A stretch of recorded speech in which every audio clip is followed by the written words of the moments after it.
We've also come to this hallowed spot to remind America of the fierce urgency of now. This is no time to engage in the luxury of cooling off or to take the tranquilizing drug of gradualism. Now is the time to make real the promise of democracy. Now is the time to rise from the dark and desolate valley of segregation to the sunlit path of racial justice. Now is the time to open the doors of opportunity to all of God's children. Now is the time to lift our nation from the quicksands of racial injustice to the solid rock of brotherhood. It would be fatal for the nation to overlook the urgency of the moment and to underestimate the determination of the Negro. This sweltering summer of the Negro's legitimate discontent will not pass until there is an invigorating autumn of freedom and equality. 1963 is not an end, but a beginning. Those who hope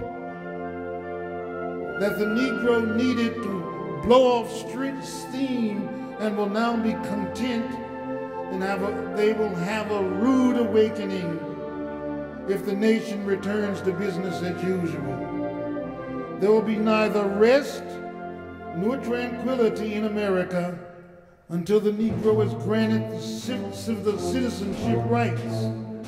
The whirlwind of revolt will continue to shake the foundation of our nation until the bright day of justice emerges. But there's something that I must say to my people who stand on the warm threshold which leads into the palace of justice. In the process of gaining our rightful place, we must not be guilty of wrongful deeds. Let us not seek to satisfy our thirst for freedom by drinking from the cup of bitterness and hatred. We must forever conduct our struggle on the high plane of dignity and discipline. We must not allow our creative protest to degenerate into physical violence. Again and again, we must rise to the majestic heights of meeting physical force with soul force.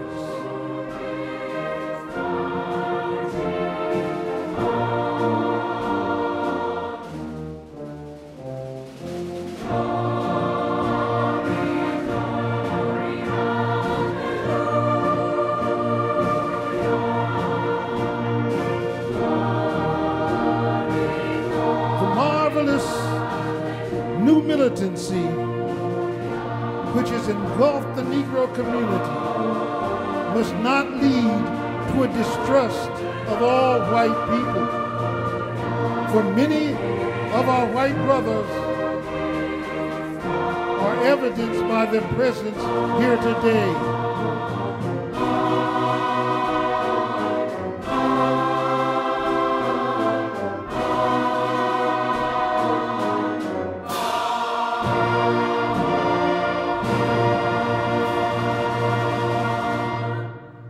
Can never be satisfied. As long as a Negro in Mississippi cannot vote and a Negro in New York believes there's nothing for which to vote. No, no, we are not satisfied, and we will not be satisfied until justice rolls down like waters and righteousness like a mighty stream. I am not unmindful that some of you have come here out of great trials and tribulations. Some of you have come fresh from narrow jail cells. Some of you have come from areas where your quest for freedom left you battered by the storm of persecution and staggered by the winds of police brutality. You have been veterans of creative suffering. Continue to work with a faith that unlearned suffering is redemptive. Go back to Mississippi, go back to Alabama, go back to Louisiana, go back to the ghettos of our northern cities, knowing that someday this situation can and will be changed. Let us not wallow in the valley of despair.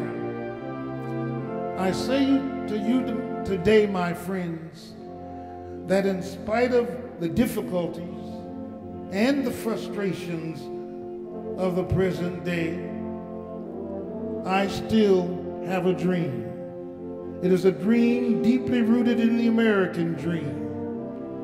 I have a dream that one day this nation will rise up and live out the meaning of the creed. We hold these truths to be self-evident, that all men are created equal. I have a dream that one day on the red hills of Georgia, the sons of former slaves and the sons of former slave owners will be able to sit down together at the table of brotherhood. I have a dream that one day even the state of Mississippi, a desert state sweltering with the heat of injustice and oppression, will be transformed into an oasis of freedom and justice. I have a dream that my 4 little children will one day live in a nation where they are not judged by the color of their skin, but the content of their character. I have a dream today. I have a dream that one day the state of Alabama, whose governor's lips are presently dripping with words of interposition and nullification, will be transformed into a situation where little black boys and black girls will be able to join hands with white boys and white girls to walk together in freedom. I have a dream today. I have a dream that one day every valley shall be exalted, every hill and mountain shall be made low, the rough places will be made straight, and the glory of the Lord shall be revealed, and all flesh shall see it together. This is our hope. This is the faith with which I return to the South. With this faith, we'll be able to hew out of the mountain of despair a stone of hope. With this faith, we'll be able to transform the jangling discords of our nation into a beautiful symphony of brotherhood. With this faith, we will be able to work together, to pray together, to struggle together, to go to jail together, to stand up for freedom together, knowing that we will be free one day. That will be the day where all of God's children will be able to sing with new meaning, "My country, 'tis of thee, sweet land of the liberty, of thee I sing, land of the pilgrim's pride, from every mountain top, let freedom ring."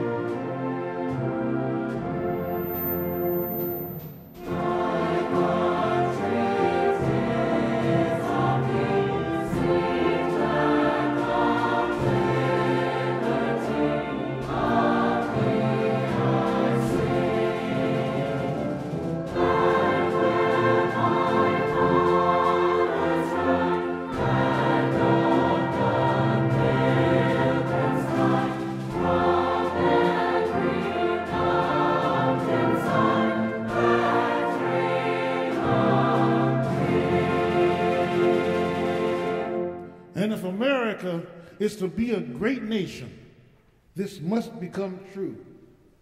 So let freedom ring from the prodigious hilltops of New Hampshire. Let freedom ring from the mighty mountains of New York. Let freedom ring from the heightened Alleghenies of Pennsylvania.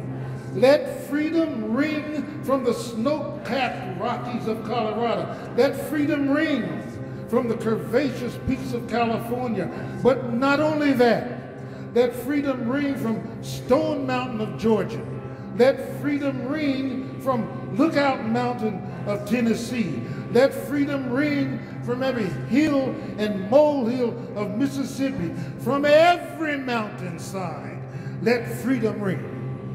When we let freedom ring, when we let it ring from every village and every hamlet, from every state and every city, we will be able to speed up that day when all of God's children, black men and white men, Jews and Gentiles, Protestants and Catholics, will be able to join hands and sing in the words of that old Negro spiritual, free at last, free at last. Thank God Almighty, we're free at last.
Thank you very, very much.